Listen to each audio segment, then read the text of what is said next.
In today's video, I'm going to show you how you can present your Canva templates in Google Meet.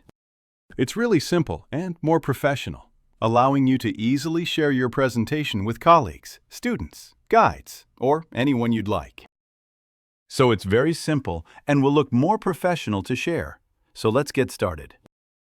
For example, this is the presentation I want to share with my students or colleagues. Alright, so what you need to do is go to full screen. Click on it on the bottom right corner so you can see the presentation.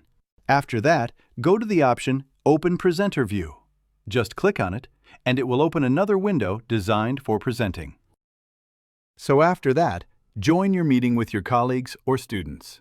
Once you're in the meeting, go to the Share screen and choose the Presenter Window option.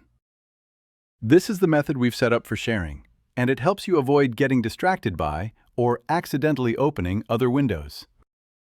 This will help you avoid any mistakes or issues. So click on Presenter View and share it. As you can see, this is the Presenter View, and you can present whatever you like, just like this. And yes, in this way, you can present your "Thank you for watching"